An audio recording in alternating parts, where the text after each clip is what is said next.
Aujourd'hui, c'est avec un grand plaisir que je vais vous présenter les résultats de mes études. C'est une partie de ma thèse qui a été dirigée par Madame Marie-Christine Boutrouau et Madame Neige Journy au sein de l'équipe épidémiologie des radiations. Ma présentation aujourd'hui, elle va se dérouler d'une manière assez classique où je commencerai par vous introduire un tout petit peu de contexte. Et tout premièrement, c'est la définition de la dysfonction thyroïdienne. Donc, la glande thyroïdienne, c'est une petite glande endocrinienne qui est située à la base du cou et qui produit des hormones thyroïdiennes, la thyroxine T4 et la triiodothyronine T3. Quand la thyroïde produit une quantité surélevée des hormones thyroïdiennes, on l'appelle l'hyperthyroïdie, et quand la thyroïde n'est pas assez active, on l'appelle l'hypothyroïdie. La dysfonction thyroïdienne touche les femmes plus que les hommes et le risque d'être diagnostiqué avec la dysfonction thyroïdienne augmente avec l'âge. Il est estimé que en Europe, presque 20% de la population est diagnostiquée avec une hyperthyroïdie, pendant que 3% de la population se plaignent d'une hypothyroïdie, mais la prévalence est beaucoup plus élevée chez la femme de plus de 40 ans. Il est suggéré que la dysfonction thyroïdienne est liée à au risque de différents types de cancers, y compris le cancer du sein. Et comme la dysfonction thyroïdienne est une pathologie liée au statut hormonal, et le cancer du sein, c'est un type de cancer hormonodépendant. Et donc, il est important qu'on étudie bien cette association. Et étudier cette association apporte aussi une importance clinique, comme le cancer du sein est le type de cancer le plus diagnostiqué et le plus mortel chez la femme. Pour la suite, je vais insister sur comment la dysfonction thyroïdienne pourrait influencer le risque de cancer du sein. Tout a commencé depuis l'étude de Bisson en 1896. Il a utilisé l'extrait thyroïdien comme un traitement potentiel pour le cancer du sein. Et depuis, les études expérimentales suggèrent que les hormones thyroïdiennes contribuent aux différentes étapes du développement de cancer du sein, y compris la prolifération, la glycolyse aérobie, l'antiapoptose, etc. Les hormones thyroïdiennes pourraient aussi renforcer l'effet des oestrogènes sur la prolifération cellulaire. Et en résumé, les études expérimentales suggèrent un effet des hormones thyroïdiennes sur le risque de cancer du sein, mais ce n'est pas toujours évident dans les études épidémiologiques. Les méta-analyses précédentes les méta-analyses précédentes qui ont été publiées jusqu'à 2017 montrent qu'il n'y a pas d'association significative entre l'hyperthyroïdie, l'hypothyroïdie et le risque de cancer du sein, mais les résultats ont été estimés avec un niveau élevé d'hétérogénéité. Par contre, les études de cohorte récentes suggèrent qu'il y a peut-être une augmentation de risque liée à l'hyperthyroïdie et une diminution de risque liée à l'hypothyroïdie. En parallèle, une étude de randomisation mendélienne suggère aussi une association causale entre la dysfonction thyroïdienne et le risque de cancer du sein. Donc, maintenant, il s'agit d'un contexte de la controverse de l'influence des hormones thyroïdiennes sur le développement de cancer du sein. Il n'est pas exclu non plus que la causalité inverse ou le biais de surveillance soit impliqué dans ces observations, parce que le développement de cancer du sein pourrait changer les taux des hormones thyroïdiennes, et une femme avec une hyperthyroïdie ou une hypothyroïdie, elle pourrait avoir plus de consultations et plus de chances d'être diagnostiquée avec un cancer plus sain par rapport aux femmes sans dysfonction thyroïdienne. On peut constater aussi qu'il y a un manque de prise en compte des facteurs de confusion et de modification potentielle dans les études précédentes. Donc, après avoir résumé ce qui a été trouvé dans la littérature, on fait des hypothèses comme suivant. Les niveaux des hormones thyroïdiennes pourraient influencer le développement de cancer du sein et il y aurait peut-être des facteurs qui modifient, qui confondent cette association comme les traitements parce que le statut des traitements dépend de la sévérité de l'hypothyroïdie et en parallèle, les taux des hormones thyroïdiennes dépendent aussi le statut de traitement et donc le traitement pourra jouer le rôle comme un facteur de modification potentielle. D'autres facteurs comme les comorbidités ou les facteurs de risque de cancer du sein qui sont liés au risque de cancer du sein et liés à l'hyperthyroïdie et à l'hypothyroïdie en même temps. Donc, ces facteurs pourraient jouer le rôle des facteurs de confusion. L'objectif principal de cette étude, c'est d'étudier l'association entre la dysfonction thyroïdienne et le risque de cancer du sein et d'étudier aussi le rôle des facteurs de confusion et des facteurs de modification possibles sur cette association. Il y a deux parties. La première partie a été conduite principalement avec les données de la cohorte UK Biobank. Et la deuxième partie, c'est une méta-analyse qui a résumé toutes les preuves disponibles dans la littérature jusqu'à 2021. Maintenant, je vous présente la première partie. C'est la cohorte UK Biobank. Il s'agit d'une cohorte qui a recruté des volontaires dans la population générale. Et un point fort de cette cohorte, c'est il y a eu des questionnaires et des entretiens à l'inclusion qui ont recueilli des informations détaillées sur les caractéristiques socio-économiques, les antécédents médicaux personnels et les antécédents familiaux, les traitements, etc. Cette cohorte est reliée aussi au registre national de cancer, de décès et des bases hospitalières. Et donc, il s'agit d'une cohorte avec un suivi passif et exhaustif pour l'incidence et la mortalité de cancer. Dans cette étude, après avoir exclu les femmes avec au moins un diagnostic de cancer de tout type ou une mastectomie avant l'inclusion et les femmes qui avaient moins d'un an de suivi, j'ai inclus 239 436 femmes dans les populations d'analyse finale pour identifier notre critère de jugement, c'est-à-dire le premier diagnostic de cancer du sein. J'ai utilisé les registres nationaux concernant l'hypothyroïdie et les traitements. Ils ont été déterminés avec les données hospitalières à l'inclusion et les entretiens et les questionnaires à l'inclusion. Pareil pour les comorbidités. Concernant les autres facteurs, ils ont été identifiés avec les questionnaires et les entretiens à l'inclusion. Le risque de cancer du sein lié à l'hyperthyroïdie, à l'hypothyroïdie et les traitements ont été évalués avec les modèles de Corse. J'ai aussi considéré d'autres mesures d'exposition comme l'âge au diagnostic, l'intervalle entre le diagnostic et l'inclusion, le statut et le type de traitement.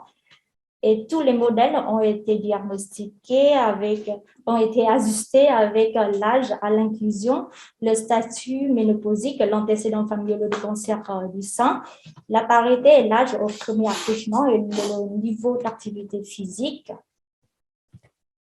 Concernant la méta-analyse, j'ai effectué les recherches jusqu'à fin juillet 2021. J'ai adapté les chaînes Newcastle Ottawa pour évaluer le risque de biais des études et les risques poolés ont été estimés avec les modèles à effet aléatoire. Dans la cohorte UK Biobank, 1,3% des femmes ont été diagnostiquées avec une hyperthyroïdie à l'inclusion, pendant que 8,7% des femmes avaient diagnostiqué avec une hypothyroïdie à l'inclusion. Après un médiane de temps de suivi de 7 ans, 5326 cas incidents de cancer du sein ont été diagnostiqués.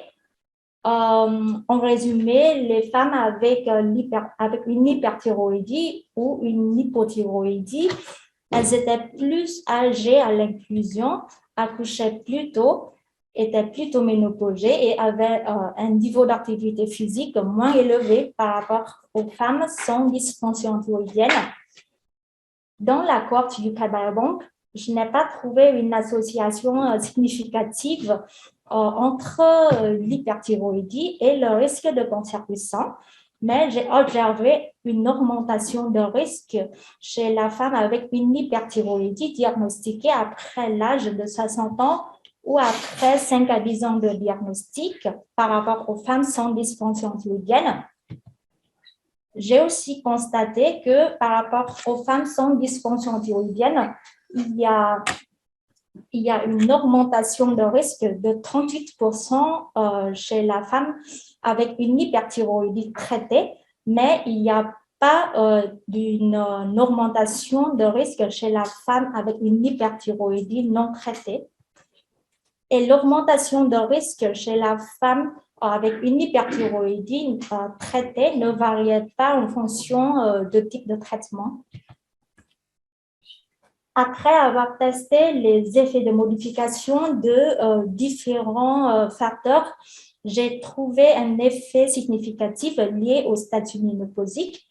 J'ai constaté que le risque élevé associé à l'hyperthyroïdie traitée augmente en fonction du statut ménopausique et l'âge à ménopause. Pour être plus spécifique, c'est-à-dire que les risques plus élevés ont été constatés chez la femme avec une ménopause tardive, c'est-à-dire une ménopause après l'âge de 51 ans. C'est la médiane de l'âge à ménopause dans la cohorte UK Biobank. Comme les analyses sur l'hypothyroïdie, et pareil, je n'ai pas trouvé globalement, je n'ai pas trouvé une association significative, mais j'ai observé une diminution de risque chez la femme avec une hypothyroïdie diagnostiquée avant l'âge de 40 ans ou après avoir diagnostiqué après 10 ans de diagnostic. J'ai constaté aussi un effet de modification significatif lié au statut ménopausique. Les risques moins élevés associés à l'hypothyroïdie ont été observés uniquement chez la femme préménopausée. Parce qu'il y a des limites du temps, et donc je présenterai que les résultats principaux de la méta-analyse. Dans la méta-analyse, j'ai trouvé que le risque poolé ont été estimés à 1,15, c'est-à-dire que les femmes avec une hyperthyroïdie présentaient 15% plus de risque de développer un cancer du sein par rapport aux femmes sans dysfonction thyroïdienne. Et ce risque varie en fonction du statut ménopausique. Les femmes avec une hyperthyroïdie en post-ménopause présentaient 12% plus de risque, pendant que je n'ai pas trouvé un risque significatif chez les femmes avec une hyperthyroïdie en préménopause. Concernant l'hypothyroïdie, l'hypothyroïdie est associée à 14% moins de risque de développer un cancer du sein. Mais le niveau d'hétérogénéité est assez élevé. Pourtant, ce niveau d'hétérogénéité est plutôt à cause de la mesure d'association que à la direction de l'association, parce qu'en excluant l'étude de Cristofanilli, c'est l'étude qui a montré un risque relatif le plus petit risque relatif, le risque pouvait rester toujours cohérent et le niveau d'hétérogénéité a nettement baissé. Et pareil, j'ai trouvé aussi que le risque, la diminution de risque varie en fonction du statut ménopausique, c'est-à-dire que les femmes en post-ménopause avec une hypothyroïdie présentaient 8% moins de risque de cancer du sein, mais les femmes en préménopause présentaient 31% moins de risque de cancer du sein par rapport aux femmes sans dysfonction thyroïdienne. Et alors, comment on peut interpréter ces résultats? Premièrement, je n'ai pas trouvé une association significative entre la dysfonction thyroïdienne et le risque de cancer du sein en général, mais j'ai trouvé un risque plus élevé chez la femme avec une hyperthyroïdie traitée. Il y a 3 hypothèses.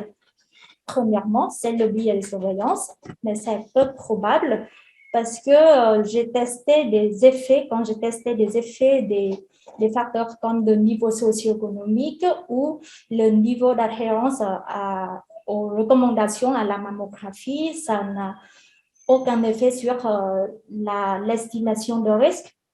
La deuxième hypothèse, c'est l'effet des traitements. Comme j'avais présenté tout à l'heure, l'augmentation de risque chez la femme avec une hyperthyroïdie traitée ne variait pas en fonction de type de traitement et donc qui suggère qu'il n'y a pas un type de traitement qui était la cause principale qui explique l'augmentation de risque. Et troisièmement, c'est la sévérité de l'hyperthyroïdie. En général, les femmes avec une hyperthyroïdie ou une hypothyroïdie qui se manifeste seraient traitées une fois d'être diagnostiquées, pendant qu'une hyperthyroïdie ou une hypothyroïdie qui est subclinique, les femmes se mettent en surveillance sans traitement en général. J'ai aussi trouvé des modifications de risque en fonction de l'âge au diagnostic et temps depuis diagnostic qui suggèrent que l'effet de l'ancienneté de la dysfonction thyroïdienne est un point intéressant dans cette étude, c'est de l'effet de modification de la ménopause tardive dans la cohorte Yucata Bank qui suggère que peut-être il y a un effet des hormones qui modifient le risque de cancer du sein chez la femme avec une dysfonction thyroïdienne.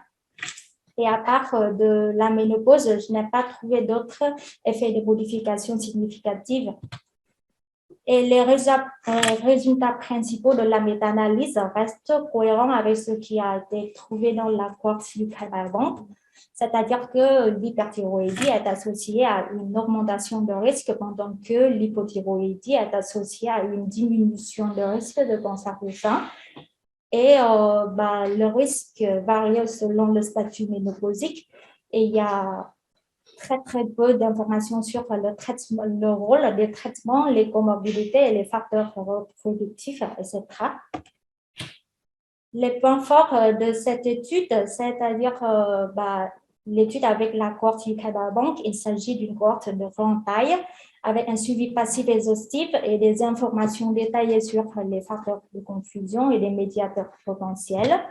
Mais on n'a pas des informations sur les caractéristiques de cancer du sein, par exemple les stades de cancer ou les sous-types de cancer.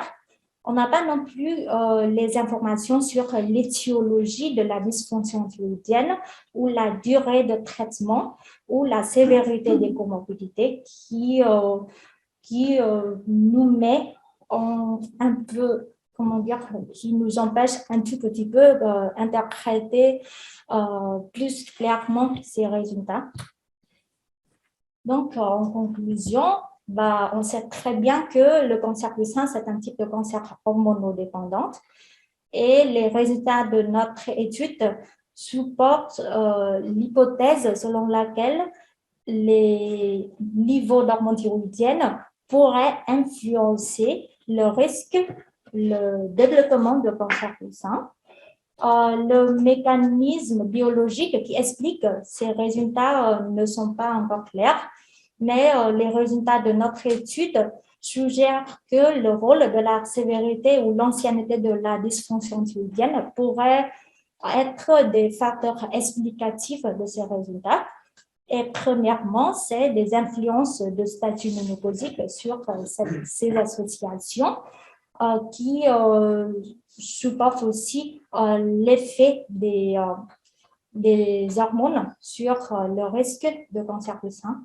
Et c'est la fin de la présentation. Merci de votre attention.